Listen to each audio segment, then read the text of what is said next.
kehidupan, itu jadi tanda bagi dia, semua yang terjadi, seluruh aktivitas dia, itu tanda positif bagi dia untuk menyiapkan bekal kembali pada Rabbnya.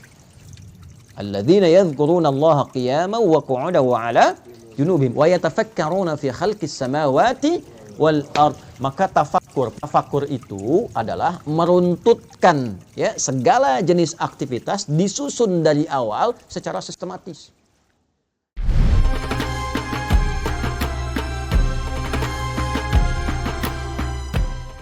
Assalamualaikum warahmatullahi wabarakatuh.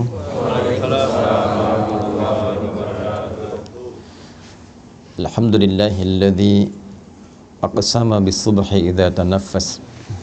Wassalatu wassalamu ala Rasulillah nabiyyina wa sayyidina Muhammad ibn Abdullah alladzi ub'ida 'anil waswas wa 'ala alihi wa sahbihi wa dhurriyyatihi wa ummatihi ila yaumil mi'ad alladzi nabda'u fihi tanaffus. Wa ba'd. Jamaah sekalian yang dirahmati Allah Subhanahu wa taala. Alhamdulillah, di kesempatan pagi hari ini waktu Indonesia bagian barat di sana dan waktu Jepang di sini 2 jam berbeda, kita lebih cepat. Tapi dalam kecepatan 2 jam itu kita masih diberikan kesempatan oleh Allah untuk beriman. Ini nikmat yang penting untuk kita syukuri, karena di antara sekian orang berkehidupan di hari ini, belum tentu keseluruhannya bisa mendapatkan anugerah iman. Di antara sekian orang yang mengatakan dirinya beriman kepada Allah, alhamdulillah kita yang masih diberikan kekuatan untuk membuktikan keberimanan kita kepada Allah dengan menunaikan ibadah salat subuh berjamaah di Masjid Indonesia Tokyo ini. Semoga sholat kita diterima oleh Allah Subhanahu wa ta'ala, doa-doa kita diijabah, dan zikir-zikir kita insya Allah juga diperkenankan dengan penerimaan yang baik si Allah Subhanahu wa ta'ala. Alhamdulillah, yang pertama ini syukur dan kebahagiaan tersendiri, kami diberikan kesempatan kembali untuk membersamai jamaah di Masjid Indonesia Tokyo ini, di masjid yang sama-sama kita berjuang untuk bisa menghadirkannya. Dari awal peresmian juga saya menghadiri dan mengikuti kegiatan dari sejak bahkan Ramadannya, di luar Ramadannya. Dan kita ingin mengingatkan dengan beberapa kawan-kawan yang mungkin masih menggunakan seragam koko kebanggaan dan kebahagiaannya itu, Mas Uwais, Mas Yusuf dan kawan-kawan lainnya. Saya ingin mengingatkan bahwa masjid ini didirikan dengan dasar satu, kolektivitas keislaman yang kuat. Di sini ada semangat untuk berjamaah, semangat untuk membangun kerukunan, dan betul-betul berjuang untuk bisa memperkenalkan Islam dan meningkatkan ibadah kepada Allah Subhanahu wa taala, khususnya di lingkungan Tokyo dan pada umumnya di Jepang. Mudah-mudahan niat dan seluruh apa yang kita harapkan itu sampai hari ini masih dicatat oleh Allah sebagai amal soleh untuk kita semuanya. Teman-teman sekalian, subuh itu memiliki keistimewaan yang unik, baik di dalam Al-Quran juga di dalam keterangan hadis-hadis Nabi Muhammad sallallahu alaihi wasallam. Saking unik dan istimewanya, Nabi bahkan memberikan contoh langsung yang kelak akan diikuti, bahkan diburu oleh para sahabat, baik yang senior dan yang paling menarik juga berkompetisi di dalamnya sahabat yang junior. Sampai saking inginnya mengetahui aktivitas Nabi dalam mempersiapkan subuh ini, ada sebagian nanti sahabat junior yang ingin mengetahui lebih dalam sampai lingkar terdekat Nabi, ada yang mencoba menginap di kediaman kerabatnya untuk mengetahui bagaimana Nabi bangun dari tidurnya hingga mempersiapkan subuh beliau sallallahu alaihi wasallam. Saya akan batasi pada 3 bagian pokok terkait dengan subuh ini, sehingga dengan batasan ini saya berharap kajian kita efektif. Yang pertama, karena kita hanya akan sampai pada jam 6.30 kurang lebih. Yang kedua, dari efektivitas dan fokus pada kajian kita ini, Saya berharap ada perubahan kelak, mulai dari hari ini, esok, dan selanjutnya, tentang cara kita menyiapkan dan menghadapi serta mengamalkan nilai-nilai subuh dalam kehidupan kita. Jadi subuh itu bukan sekedar sholatnya, dinilai penting. Bukan juga bacaannya, tapi ada value-nya yang membimbing kita mengawali aktivitas dalam kehidupan. Secara cepat teman-teman sekalian, di dalam Al-Quran, satu-satunya nama sholat yang diperkenalkan dengan dua nama, itu hanya sholat subuh. Yang lainnya ada yang disebutkan dengan namanya sekali, ada yang diisyaratkan dengan waktunya saja. Tapi subuh dia menjadi spesial karena disebutkan kedua namanya sekaligus, yang memberikan isyarat pedoman berkehidupan bagi setiap muslim khususnya dalam mengawali aktivitasnya. Jadi saya buka dengan satu gambaran begini dulu. Di Islam itu tidak ada satupun nama dan juga tuntunan dalam ibadah kecuali seluruhnya mengandung makna dan hikmah. Baik ya, dari namanya, kemudian terkait dengan pelaksanaannya, ritualnya, itu bukan ritual hampa yang cuma kita bergerak-gerak, tidak. Di dalamnya ada maknanya, setiap bacaan ada artinya, bukan sekedar terjemahan, tapi juga mengandung pedoman dalam berkehidupan. Dituntun kita dalam menjalani hidup dari makna-makna yang kita dapatkan dalam proses ibadah itu. Karena itulah setiap ibadah dalam Islam itu selalu akan memberikan peran perubahan pada perilaku dan kehidupan kita. Saya ambil contoh begini. Apa parameter keberhasilan orang sholat itu? Ya? Nah, nanti ditinjau dari dua bagian. Secara fikih, keberhasilannya benar dia. Dibuka dengan takbir, ditutup dengan salam. Diiringi dengan keikhlasan. Itu tinjauan fikih. Nah, ketika benar menunaikan secara fikih, kewajiban kita terangkat. Baik ya? Yang kedua, dituliskan pahalanya, ini bekal akhirat. Tapi nanti parameter dampak dunianya apa? Karena kan doa kita selalu Rabbana atina fid dunya hasanah wa fil akhirati hasanah wa qina adzabannar. Nah, salat itu di Al-Qur'an disebut dengan hasanah. Baik ya? Aqimis salata. Perhatikan kalimatnya, tarafain nahar wa zulafan minal lail innal hasanati yudhibnas sayyiat. Itu Quran di surah ke-11 ayat 114. Salat disebut dengan hasanah. Nah, apa dampak salat yang disebut hasanah itu bagi dunia dan akhirat kita? Tadi secara fikih kalau benar salatnya dibuka dengan takbir, ditutup dengan salam, diiringi dengan keikhlasan, kita meyakini sepenuhnya ada pahala dituliskan. Pahala itulah bekal kita pulang untuk ke akhirat. Kalau ini semua dilepas, jaket, baju, handphone yang bagus-bagus ya, masuk alam kubur aja dilepas. Jangankan ke akhirat, masuk alam kubur tidak dibawa. Baik ya? Nah, yang dibawa apanya? Nilainya, keikhlasannya, amal solehnya. Sekarang dampak dunianya apa? Maka dijelaskan kembali di Al-Quran surah ke-29 di ayat ke-45. Utlu ma uhya ilaika minal kitab wa aqimis salah.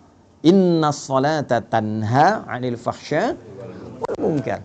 Jadi kalau sholat itu benar dikerjakan, satu dampak dunianya dia bisa merubah perilaku, bertransformasi menjadi pribadi yang lebih baik. Karena itu dulu orang-orang yang hidup di era jahiliyah, ya, ketika kemudian diberikan risalah sholat lewat Nabi Muhammad SAW, itu seketika bisa merubah perilakunya menjadi pribadi terbaik yang hidup di zamannya. Anda bayangkan, sholat bisa merubah orang dari pribadi pencela menjadi pecinta, dari pemukul menjadi perangkul, ya kan? Dari penipu menjadi pribadi yang sangat dermawan. Itu sholat. Yang kedua, banyak nanti dampak duniawinya, memberikan banyak ketenangan pada diri kita. Ya, itu ditemukan nanti di Quran surah 13 ayat ke-28, ditafsir di Quran surah ke-20 ayat ke-14.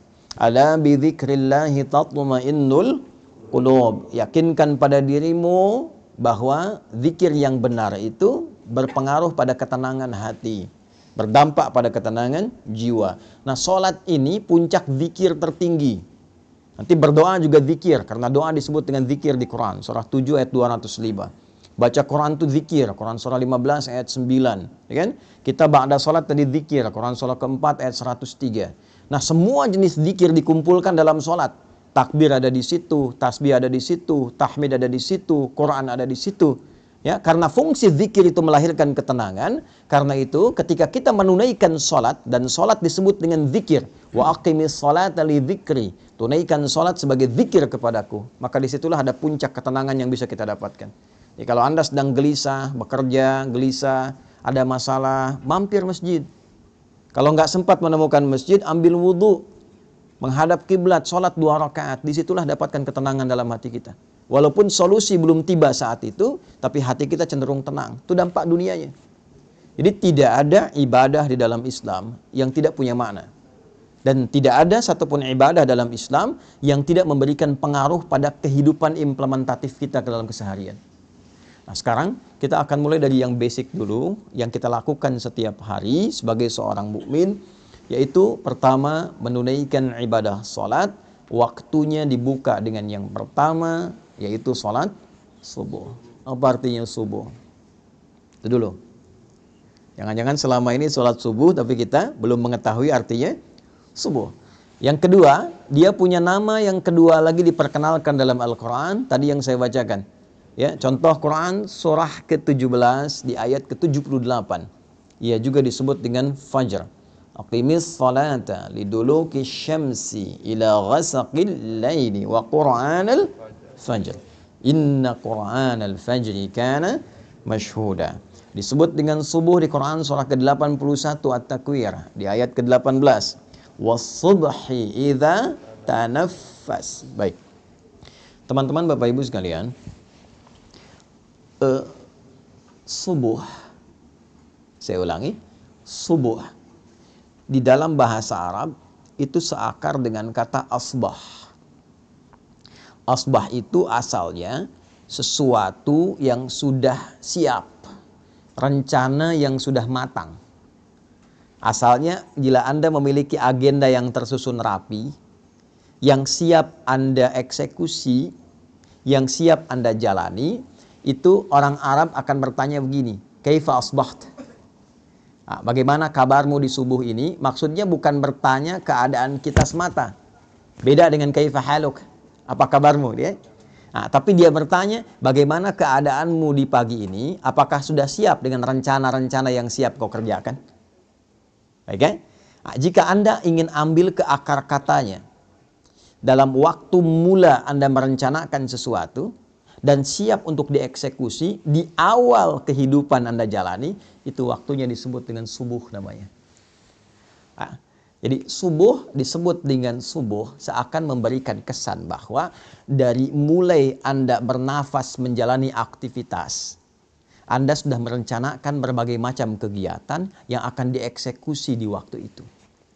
Salat ini disebut dengan subuh seakan memberikan kesan bahwa umat Islam itu dari mulai bangun tidur, dia sudah memiliki rencana-rencana yang terukur yang akan dieksekusi di hari itu. Jadi tidak ada sikap seorang muslim sejatinya, kecuali saat bangun tidur itu dia sudah punya rencana kegiatan yang jelas. Anda jam 7 mau di mana hari ini? Jam 8 mau kerjakan apa? Jam 12 nanti mau di mana? Salat asar ditunaikan di masjid mana? Jadi pribadi muslim itu, menjadi muslim adalah menjadi pribadi yang teratur. Menjadi muslim, menjadi pribadi yang terencana.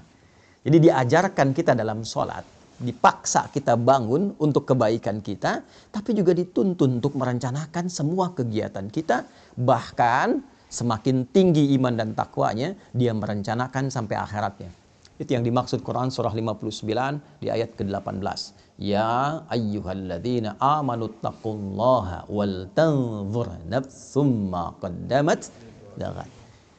Ya, itu disebutkan 361 kali dalam Al-Quran.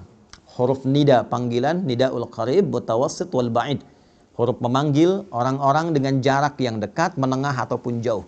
Seakan Allah ingin katakan begini, hei semua orang yang telah menyatakan dirinya beriman kepadaku, mau kalian merasa bertempat yang dekat, menengah, ataupun merasa di tempat yang jauh, Ayyuha disebutkan 150 kali dalam Al-Quran. Ayyunya munada berfungsi menguatkan, haknya tanbih berfungsi mengingatkan. Aku tegaskan, aku ingatkan pada kalian semua. Alladzina disebutkan 1080 kali dalam Al-Quran. Mencakup laki-laki, perempuan, besar, kecil, tua, muda, apapun strata kehidupannya. Siapapun kalian, besarnya pangkat, tak punya jabatan, apakah merasa hartanya melimpah atau cukup hidupnya, berilmu atau sedikit ilmunya, tanpa kecuali aku tidak bedakan, kata Allah, sepanjang kalian masih menyatakan dirinya beriman. Ittaqullah, tingkatkan dan jaga selalu takwamu kepada Allah. Dan di antara ciri orang takwa itu, wal tanzur nafsum ma qaddamat lighad, dia memiliki kesiapan-kesiapan rencana sampai persiapan pulangnya kembali pada Allah Subhanahu wa taala. Jadi takwa itu bukan hanya sholat. Ya, takwa itu bukan hanya baca Al-Qur'an. Ya, ketika Anda menyiapkan rencana yang terukur pun, memiliki program-program kehidupan sampai pulang, itu bagian dari takwa. Nah, saya tanya begini, siapa yang pengen ke surga? Angkat tangan boleh. Nah, ya. Yang surganya Firdaus. Nah, Masya Allah. Dah turun dulu. Yang merasa sudah cukup amalan untuk ke Firdaus. Boleh angkat tangan. Nah, sampai batuk tuh. Yang merasa amalnya masih sedikit. Yang merasa banyak salah, angkat tangan. Tuh, ya. Boleh aneh ya. Nabi Adam itu salahnya satu. Keluar dari surga. Anda salah banyak pengen masuk. Nah, bagaimana memplanning itu? Menyiapkan rencana yang positif sampai kita mendapatkan rahmat Allah. Jadi rumusnya kan turunkan. Turunkan jenis surganya di Al-Quran, ada 8 jenis. Dari Firdaus sampai ke surga yang standar biasa. Tapi mohon maaf, standarnya pun tetap surga. Itu turunkan karakternya bagaimana, amalannya apa saja, tekuni itu dengan profesi kita di bumi. Sampai kita mendapatkan hasilnya. Itulah subuh. Misal, Anda menginginkan surga Firdaus. Karakteristik penghuni surga Firdaus dan amalannya, itu ada misalnya di Al-Quran surah ke-23. Ayat 1 sampai dengan 9. Sampai Anda menemukan kalimat, Ulaika humul warithun, alladzina yarithunal firdausa hum fiha khalidun. Ada orang-orang, calon penghuni surga Firdaus yang sedang berpetualang di bumi. Nah, siapa mereka itu? Nah, balik ke atas, qad aflahal mu'minun. Ciri pertamanya dia punya iman yang kuat. Ada amana, amanu, yu'minun, mu'minun, beda. Amana, amanu baru standar keimanan. Perlu dilatih amal soleh, terus ditingkatkan. Karena itu ketika amanu dibuka lagi dengan amal soleh, dibuka dengan puasa, dibuka dengan sholat dan seterusnya. Ya, wal asr, innal insana lafi khusr illa alladzina amanu wa amilus salihat. Ya, maka dipacu lagi dengan amal soleh. Naik nanti yu'minun. Ya, iman yang konsisten dijaga terus. Alladzina yu'minuna bil ghaibi wa yuqimunas, latihan dia. Setelah merasa nikmat, merasa imannya kuat, ya cirinya salah satunya jangankan yang fardu, ketinggalan yang sunnah saja sudah gelisah itu. Dia berubah jadi mukminun. Karena itu kualitasnya beda. Kalau amana, amanu baru sekedar sholat. Yang penting terpenuhi kewajiban. Kalau sudah mukminun, dia ingin memastikan sholatnya terasa nikmat dan khusyuk. Alladzina hum fi sholatihim khashi'un. Maka Anda boleh menjadi pengajar, boleh menjadi pebisnis, boleh menjadi diplomat, birokrat, tapi dalam saat yang sama, kalau ingin Anda punya rencana ke surga Firdaus, jaga waktu sholat Anda dan tunaikan dengan khusyuk. Firdaus. Kalau sholat biasa, mungkin khusyuknya standar. Tapi pengen ke Firdaus, berusaha terus selama hidup dalam level kehusyuan yang tinggi yang mampu kita lakukan. Ya, walladzina hum 'anil lagwi mu'ridun, yang enggak penting-penting tepikan. Nah, itu dibuat rencananya secara terukur. Kita tuh punya visi panjang loh, bukan cuma dunia. Sampai akhirat, akhiratnya turunkan, jadikan panduan berkehidupan. Nah, itulah yang dimaksud Quran. Surah ke-81, ayat 18. Wasubhi idza tanaffas. Dan aku bersumpah, kata Allah. Pakai kosam tuh. Demi waktu subuh, yang mengiringi setiap nafas yang keluar, yang baik, yang dengan itu keluarlah produktivitas amal soleh setiap makhluk. Allah kasih contoh. Maaf, setiap subuh itu diberikan semua contoh kehidupan kita. Tumbuhan, nafas pertamanya keluar oksigen. Dia serap karbon dioksida, dia keluarkan oksigen pagi hari. Saya waktu di Utrecht di Belanda itu, setelah ada sesi mengajar itu, saya tinggal di satu flat, apartemen. Itu depannya itu bagus sekali, hutan lindung yang terjaga, sehingga udaranya bagus. Saya ingin buktikan bagaimana ayat ini bisa terasa dalam fenomena alam. Saya keluar kurang lebih 2-3 menit sebelum waktu subuh. Itu udara yang terasa, masih terasa karbon dioksidanya. Belum segar. Tapi begitu masuk waktu subuh, wasubhi idza tanafas, ganti. Oksigen mulai muncul, segarnya mulai muncul. Jadi Anda bisa bayangkan, tumbuhan saja dimulai waktu subuh, dia sudah punya rencana yang terbaik untuk memberikan manfaat dalam kehidupan. Ayam subuh sudah berkokok, kan? Binatang, angin, subuh, sepoi sudah bertasbih. Jadi Anda bayangkan makhluk yang tidak dihisab. Dia punya rencana strategis dalam hidupnya dan sudah memberikan manfaat di awal aktivitasnya. Saya, Anda, kita. Yang jelas dihisab dari ujung kepala sampai ujung kakinya. Yang menginginkan berada di surga Firdaus di awal masa transit sampai tinggalnya di akhirat nanti. Maka ditanya oleh Allah, tanya balik tuh. Apa yang kau siapkan? Rencana apa yang kau punya? Di awal bangunmu, di awal nafas kehidupan yang engkau akan jalani. Jangan-jangan tumbuhan yang tidak dihisab memberikan manfaat, manusia yang dihisab justru belum punya rencana manfaat yang bisa ditebarkan dalam kehidupan. Maka kita diajarkan dari awal. Ya, saking pentingnya rencana-rencana yang baik ini, maka Al-Quran meminta kita menyiapkan bahkan sebelum subuhnya. Ya, saya mulai dari hadis Abu Daud, nomor hadis 1367. Nanti diriwayatkan oleh sahabat mulia yang junior, namanya Abdullah, anaknya dari paman Nabi SAW Abbas bin Abdul Muttalib radhiyallahu ta'ala anhu. Perhatikan kalimatnya, beliau meriwayatkan, dan riwayat ini sangat penting, dari 2000 riwayat yang pernah beliau sampaikan. Qala an Ibnu Abbas radhiyallahu ta'ala anhuma qala kana an-nabiy sallallahu alaihi wasallam. Ibnu Abbas ini meriwayatkan hadis ini sampai beliau meminta menginap di rumah bibinya Sayyidah Maimunah. Jadi kalau nanti Anda yang umrah atau haji, mudah-mudahan yang belum bisa segera ya untuk berangkat. Nah, itu tidak cukup dengan amin, nabung tuh ya. Nabung berdoa ya.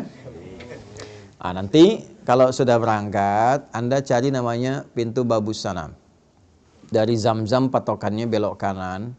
Ada pintu 26 yang kiri gate Ismail, di samping yang ada istana raja tuh, Jabal Qubais. Masuk ke kanan, lurus dulu setelah gate Ismail, nanti sedikit lagi 27, 28 bertemu pintu gate Nabi namanya. Tandanya yang ada jembatan ke arah masjid dari istana itu. Ada tulisan gate Nabi, Babun Nabi. Disitulah kediaman Sayyidah Maimunah radhiyallahu taala anha, dan disitulah Nabi berkehidupan tinggal setelah Sayyidah Khadijah wafat. Ya, letak rumah Sayyidah Khadijah di depan yang pintu Marwah. Ya. Nah, di gate Nabi ini beliau pernah tinggal di kediaman Sayyidah Maimunah. Ibnu Abbas kecil tinggalnya di samping pintu Babus Salam. Jadi kalau turun Babus Salam, gate Nabi, gate Ali, Babus Salam, turun ada eskalator sebelah kiri dan kanan, tangga manual. Ada satu kursi warna merah tuh di depannya itu. Turun ke bawah, ada tulisan Babus Salam. Babus Salam tuh nanti sejajar. Kalau tarik garis lurus ke Maulid Nabi, tempat lahirnya Nabi itu, ya. Jadi seakan-akan memberikan satu isyarat bahwa kita berislam itu ya menuju kepada Allah melalui petunjuk Nabi Muhammad sallallahu alaihi wasallam. Saya pernah dengan kakak ngambil arah matahari terbit, itu begitu dipotret baru sadar kalau bayangannya itu tembus lurus langsung dari kediaman Nabi ke arah Hajar Aswad. Lurus ya, dulu waktu belum rame-rame seperti sekarang. Nah, saya mau katakan cepat. Itu dari pintu itu saya mau ilustrasikan ya, mengarah ke sofa nanti rumahnya Arqam bin Abi Arqam, anak muda usia 17 tahun yang dalam riwayat salah satunya menyebutkan orang yang ke-17 masuk Islam, diajak oleh Sayyidina Utsman Affan radhiyallahu taala anhu dari 40 orang awal yang masuk Islam. Disebut dengan generasi awal as-sabiqunal awwalun. Anak ini, anak bungsu, sudah disiapkan oleh orang tuanya untuk mengabdi kepada Islam dengan mendalami pengetahuan. Jadi anak pertamanya Fudail dikhususkan melayani Nabi, jadi asisten Nabi. Kelak ketika Nabi akan meninggal, Fudail lah yang membawakan air wudhu untuk Nabi, saat berwudu, kemudian beliau sudah selesai dan wafat kemudian hari ya di pangkuan Sayyidah Aisyah radhiyallahu taala anha. Adiknya yang bungsu ini yang disiapkan oleh ayahnya untuk mendalami Islam, khusus terkait dengan Quran dan kepribadian Nabi. Jadi mohon izin saya sedikit dalamkan ya. Ini pesan bagi kita, kalau sudah berkeluarga disiapkan. Jangan hanya sekedar menyatu, punya keturunan, disekolahkan, tidak, siapkan. Ini anak pertama mau jadi apa? Anak kedua kemana arahnya? Anak ketiga seperti apa? Sehingga melengkapi visi dan kebahagiaan yang disiapkan di kehidupan keluarga itu. Jelas. Sampai ke akhirat bergandengan tangan, dibawa semua. Menghadap Allah dalam kebaikan. Itu ada konsepnya di Quran, surah ke-13, ayat 23 sampai 24. Kalau Anda bisa menyiapkan begitu, itu disambut oleh malaikat saat masuk ke surga. Di semua pintu surga. Ya, nanti di akhir saya tajamkan itu. Nah, Abdullah bin Abbas ini selalu disingkat dengan Ibnu Abbas. Ya, perhatikan, ini di ilmu sanad ya. Kalau ada ayah, ibu mendidik anaknya dengan baik sampai dekat dengan Allah, itu kalau di ilmu hadis dibuang nama anaknya, dilekatkan nama orang tua diwakili ayahnya. Misal, namanya Abdullah, bapaknya Abbas. Diisyaratkan dengan ibnu, anak laki-laki, Abbas. Abdullahnya dibuang.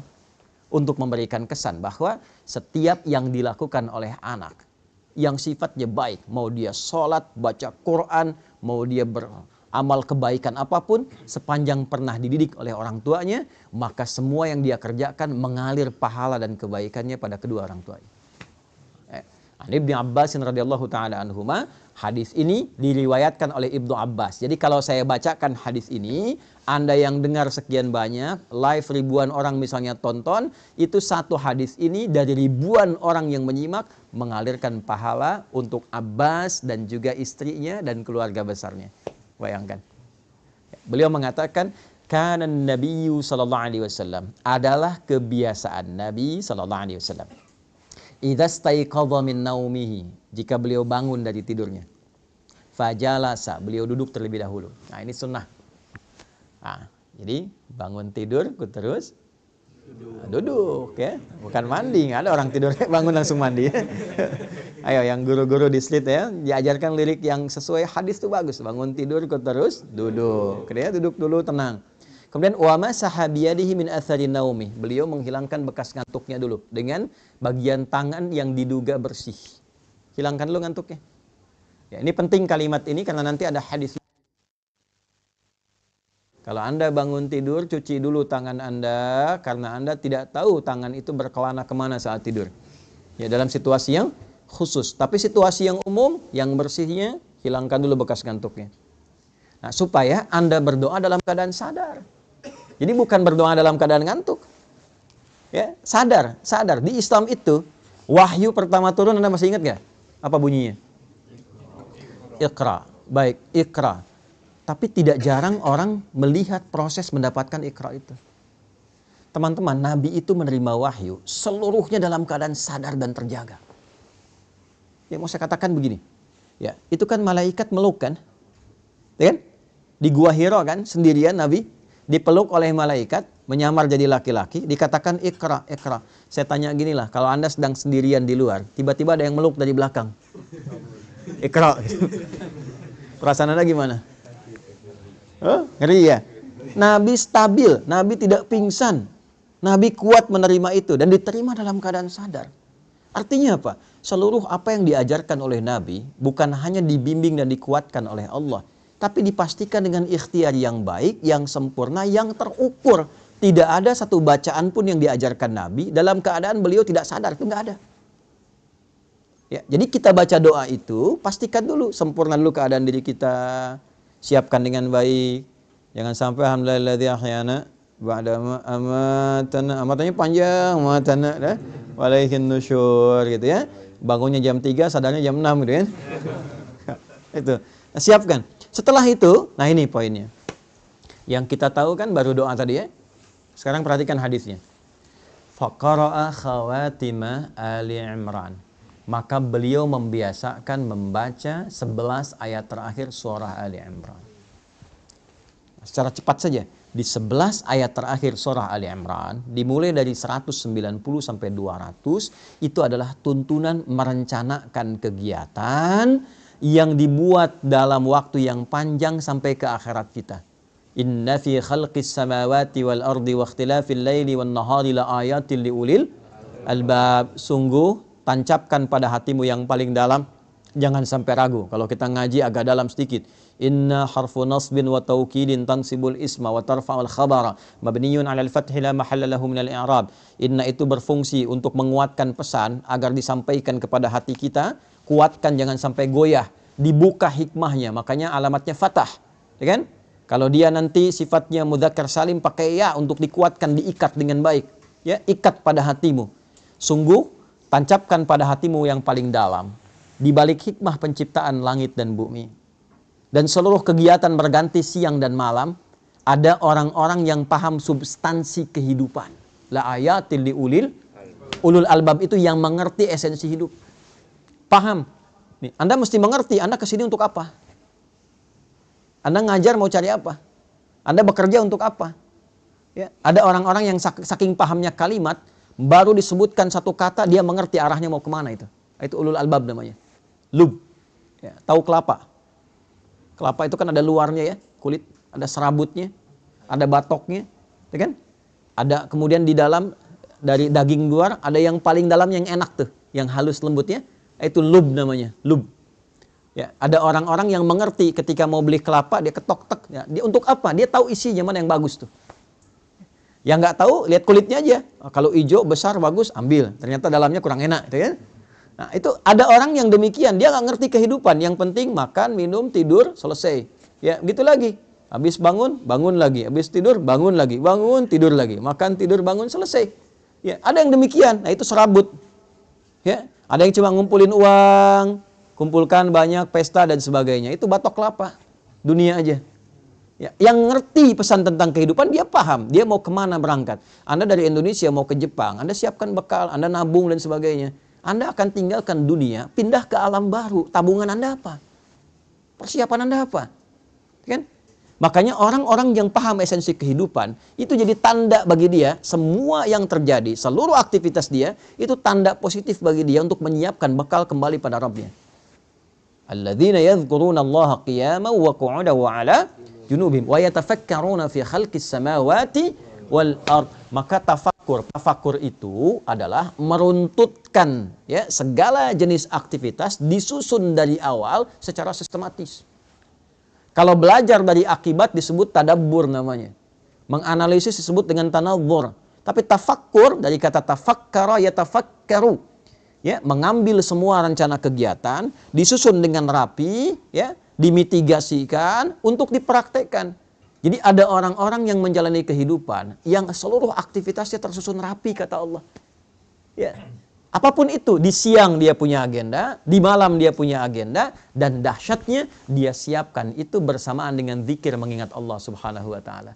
Ya, terima kasih ya Allah yang telah memberikan saya kesempatan hidup, memberikan kesempatan pada saya menyusun kegiatan, lihat langit ingat Allah, kan? Lihat anak ingat Allah sebagai titipan. Itulah ulul albab. Ya, sampai dengan nanti ayat ke-200-nya. Jadi dimulailah aktivitas itu sebelum subuh, Nabi bangun, merencanakan kegiatan itu, persiapan warming up menunaikan sholat tahajud. Demi apa? Demi membawa agenda yang disiapkan di subuh itu menghadap Allah. Apa tandanya agenda itu telah siap dibawa menghadap Allah sebelum dieksekusi? Jadi idealnya begini, disusun dulu tuh, besok mau ngapain. Sudah disusun, baru kita berdoa kan? Alhamdulillahilladzi ahyana ba'dama amatana. Terima kasih ya Allah, memberikan kesempatan aku menjalani kehidupan sesuai dengan ajalku. Setelah engkau tahan sementara tadi nyawaku dalam tidurku. Perhatikan, wa ilaihin nusyur. Ini kalimat ini mahal. Dan aku berjanji ya Allah untuk mencari bekal positif sebagai persiapan pulang menghadap kembali kepadamu. Nusyur itu dari kata nasyara, artinya menyebar untuk kembali. Jadi kalau Anda nyebar, balik lagi ke sini pekan depan, itu namanya nasyara, nusyur. Ya, penyebaran spesifiknya disebut intasyara, menyebar, intasyara yantasyir. Nah, kita ini menyebar untuk balik ke Allah. Maka kita katakan wa ilaihin nusyur. Jadi setiap kali Anda bangun tidur, kita katakan ya Allah, saya pengen cari bekal yang baik hari ini sebagai persiapan pulang menghadap kepadamu.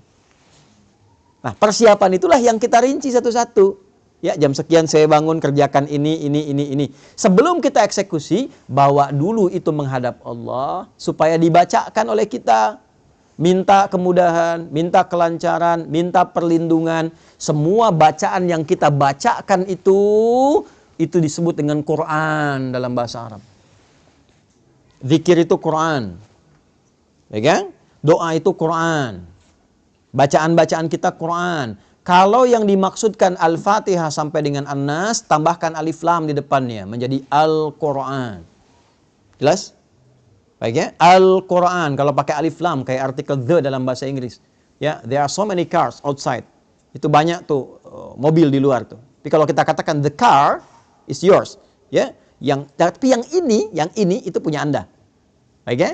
Itu kayak artikel the Al-Quran khusus untuk firman Allah yang disampaikan melalui malaikat Jibril pada Nabi Muhammad SAW dari Al-Fatihah sampai An-Nas, berpahala dan beribadah kita dalam membacanya. Itu Al-Quran.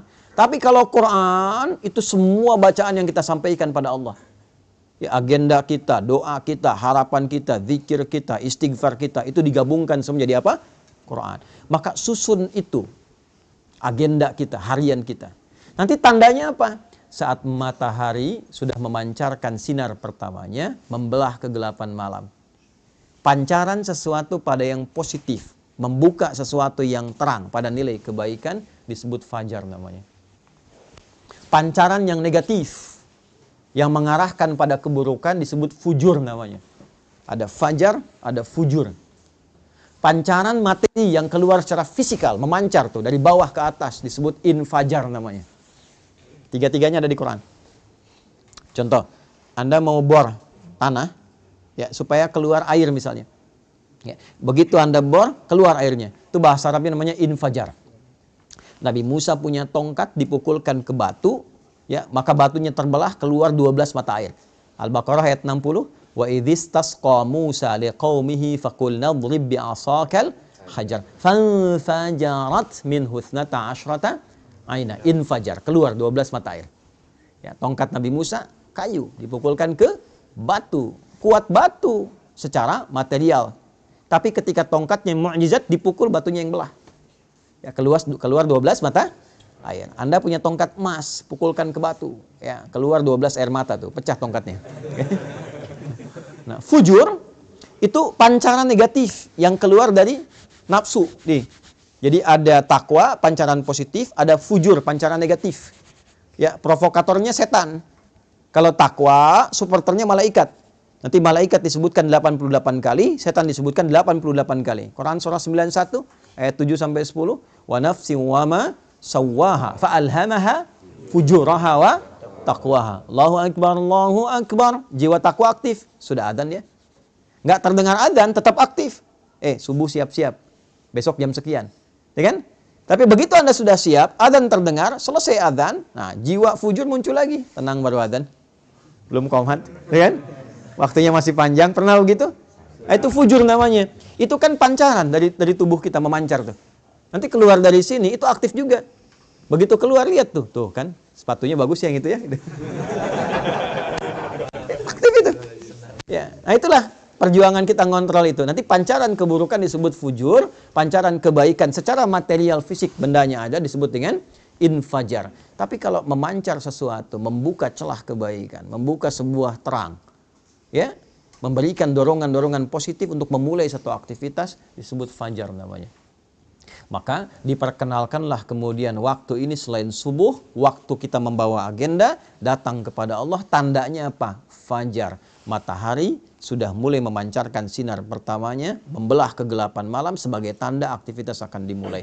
Maka bacaan-bacaan Quran kita dibawa di waktu itu menghadap kepada Allah untuk minta petunjuk, kemudahan, kelancaran, dan keberkahan. Itulah yang dimaksud Quran surah 17 ayat 78. Aqimis salata liduluki syamsi ila ghasaqil laili wa qur'anal fajr. Bukan wal Quran, tapi wa Qur'anal fajar. Kenapa di situ fajar itu diikuti dengan Quran? Padahal bisa Allah mengatakan begini, aqimis sholata liduluki syamsi ila ghasaqil laili wal fajri. Selesai.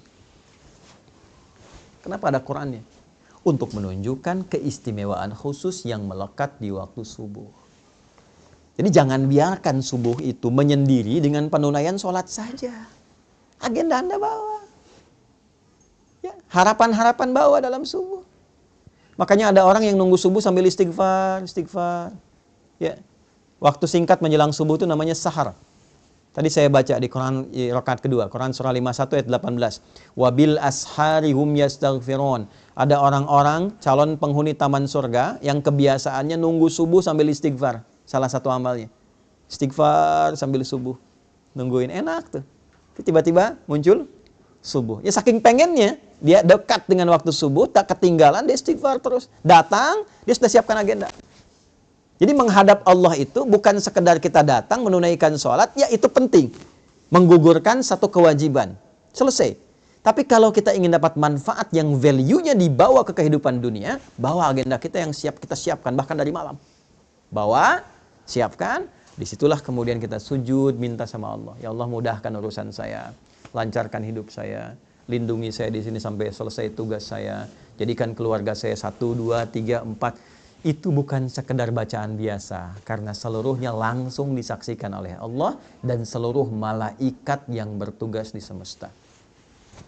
Inna Qur'anal fajri kana masyhuda. Yakinkan pada dirimu bahwa seluruh bacaan-bacaan yang disampaikan di waktu fajar itu dipersaksikan. Kata Nabi, atau kama qala sallallahu alaihi wasallam, inna malaikatal laili wa malaikatan nahar tajtami'u fi waqtil fajri. Atau kama qala sallallahu alaihi wasallam, malaikat yang bertugas di malam hari dan bertugas di siang hari seluruhnya berkumpul di waktu fajar untuk menyaksikan apa yang kita mohonkan kepada Allah.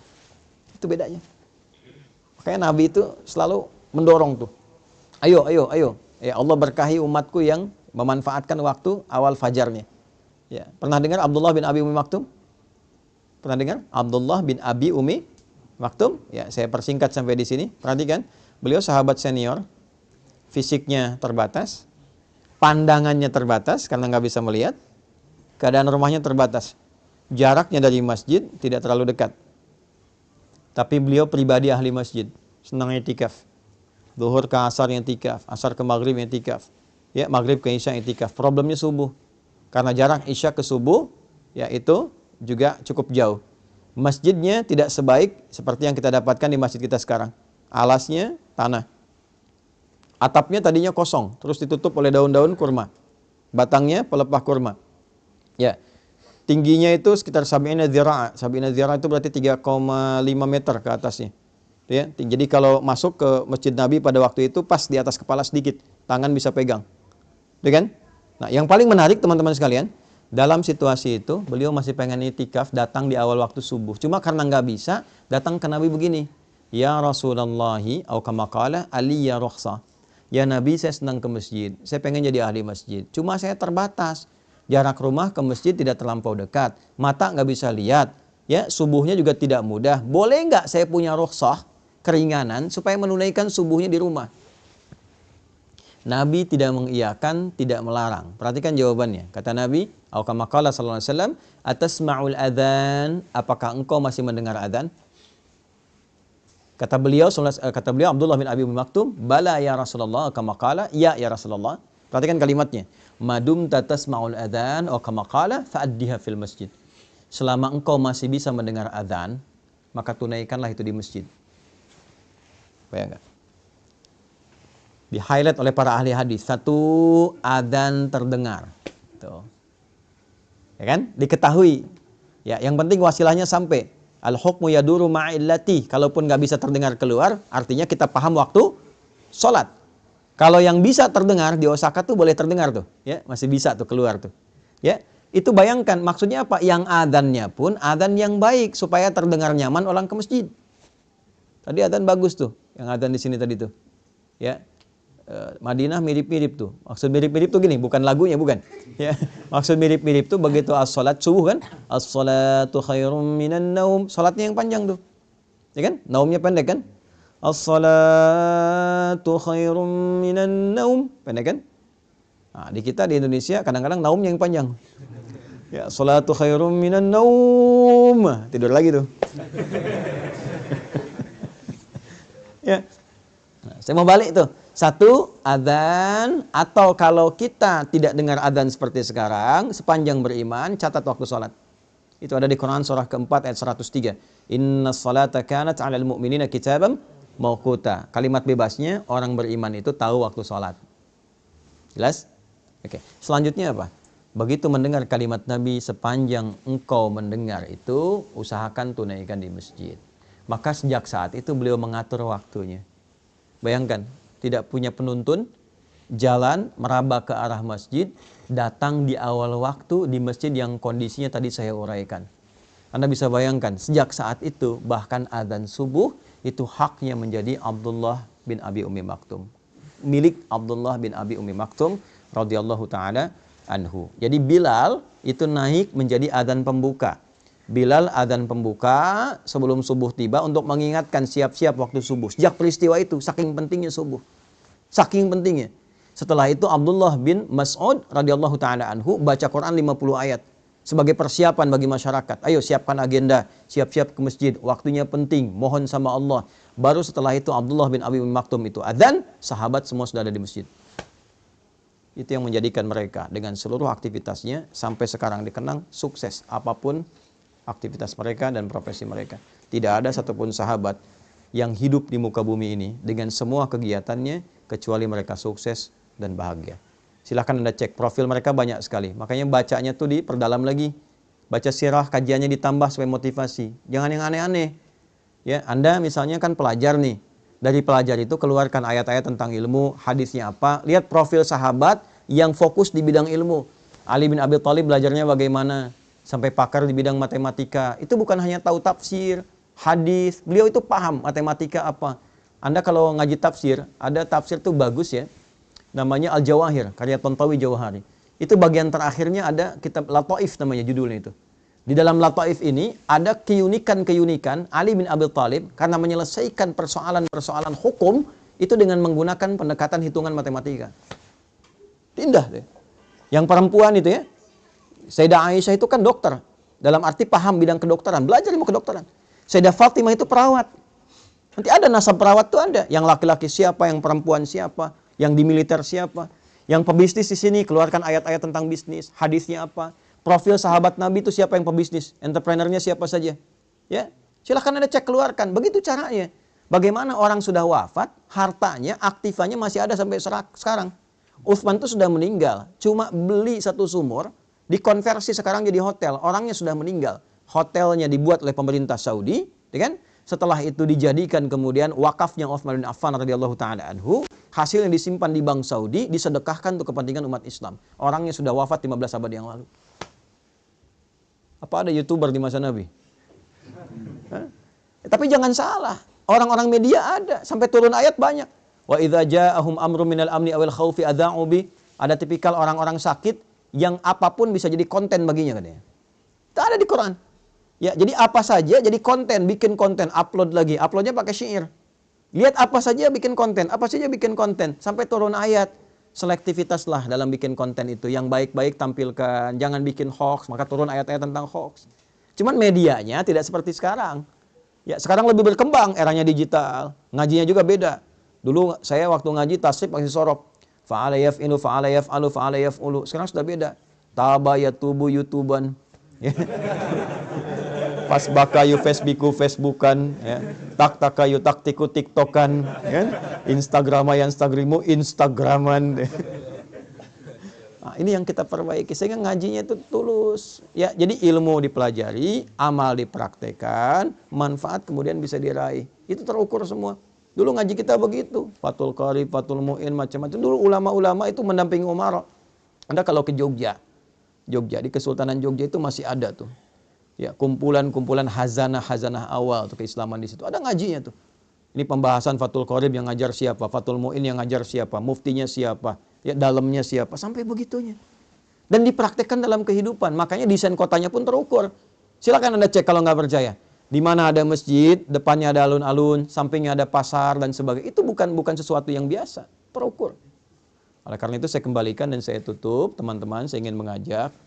Jadi jangan sampai kita menunaikan ibadah hanya sebatas memenuhi kebutuhan ritual semata. Walaupun itu sah. secara hukum. Tapi kalau ingin merasakan nikmatnya berislam, bawa nilainya, praktekkan dalam berkehidupan. Anda kalau nggak tahu nikmatnya, mohon maaf ya, belum tahu nikmatnya, la yasraqu min qaum, hai orang-orang beriman, jangan saling mencela. Praktekkan ayat itu, tidak saling mencela. Baru terasa berislam itu bagaimana. Kalau mau tahu nikmatnya berinfak, bawa itu, cari orang, dekatkan dia, bikin program di KMI. Dulu saya pernah inisiasikan tuh. Ya, tidak semua orang di Jepang itu kan, mohon maaf, ya punya kemapanan. Ya, kemapanan dalam materi, termasuk orang kita ataupun orang Jepang, tetangga kita dan sebagainya. Kenapa nggak kita praktekkan untuk mendapatkan indahnya berislam? Masak bagi dengan tetangga. Ya, ada lansia-lansia butuh perhatian, tengokin, bareng-bareng, ya kan? Jagain, bahagiakan dia, kirimkan bunga, sampaikan. Ketika ditanya Anda begitu baik, katakan Islam yang mengajarkan saya untuk bersikap seperti ini. Baru Anda rasakan keindahan Islam itu di situ. Ya, jadi kalau cuma kita praktekkan ibadahnya, baru terasa spiritualnya, tapi kita tidak merasakan dampak-dampak kehidupan duniawi. Nah, ini yang barangkali saya ingin dorong supaya 3 bagian yang tadi saya sampaikan, 1 pemaknaan tentang subuh, 2 korelasinya dengan fajar, dan 3 implementasinya dalam kehidupan kita, sehingga insya Allah besok-besok kalau kita menunaikan subuh lagi, kita sudah siap dengan agenda apa yang kita siapkan dalam kehidupan kita.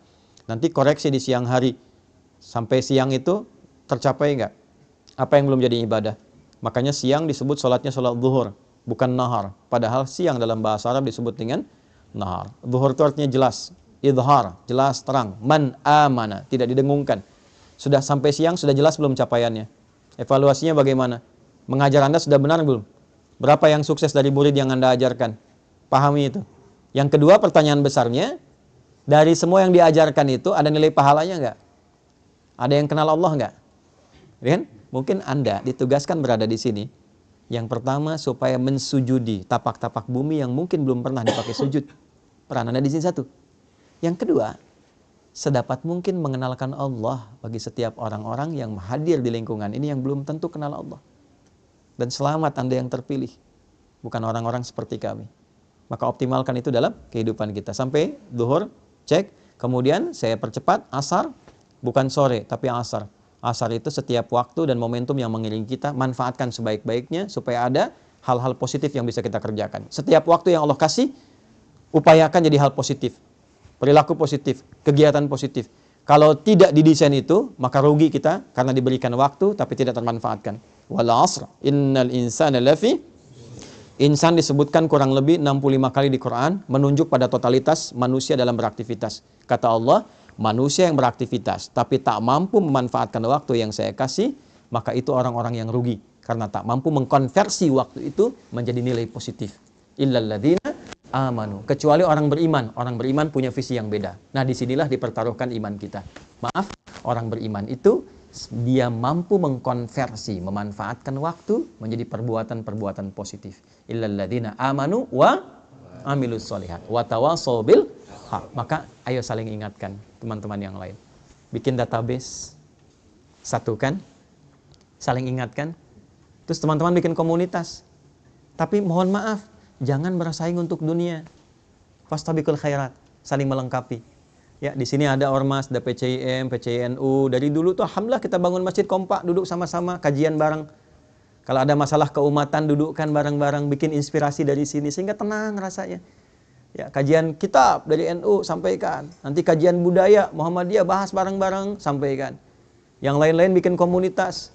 Ya, ada teman-teman yang komunitasnya misalnya di Tokyo di sini, ada yang di Ayase, ada yang Yokohama, macam-macam. Satu kan tuh saling melengkapi. Kalau bisa kajiannya melengkapi, jangan semua dibikin sama. Sehingga orang tahu, oh yang pengen kajian ini datang ke sini, ini datang ke sini. Nanti satu-satu silaturahim. Itu yang dilakukan dulu seperti itu. Makanya dari 40 jadi 12.000.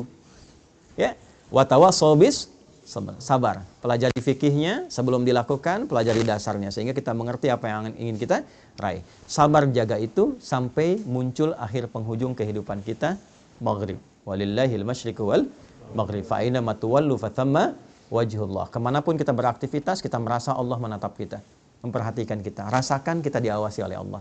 Sampai terakhir, tibalah waktu kita untuk pulang. Sesibuk-sibuknya Anda, asya, harakatnya di atas fathah. Ya, mencari ma'isyah untuk hidup, beraktivitas, berangkat, kerja. Sekarang silahkan. Tapi pada akhirnya semua itu akan turun ke bawah, selesai, purna dan tuntas. Berubahlah harokat dari fathah ke kasrah, dari asya menjadi isya. Apa persiapan kita ketika semua kegiatan itu sudah tak mampu dikerjakan lagi? Kita berpulang kepada Allah, menutup mata kita, dan di situ kemudian berlaku doa terakhir kita, wa ilaihin nusyur, dan kepada Allah lah kita akan kembali. Maka kita katakan bismika Allahumma ahya wa bismika amut. Ya Allah, aku hidup berkehidupan, aku pun akan tidur, mungkin ini tidur terakhir yang akan aku kerjakan, dan mataku akan tertutup untuk selamanya. Mohon terima seluruh aktivitas yang aku kerjakan selama tadi. Maka kita istighfar sebelum tidur. Istighfar Nabi sampai 70 kali. Setelah tenang, nyaman, kita tidur. Dalam pun wafat, mudah-mudahan wafat dalam keadaan husnul khatimah. Inilah kurang lebih gambaran subuh sampai tidur kembali.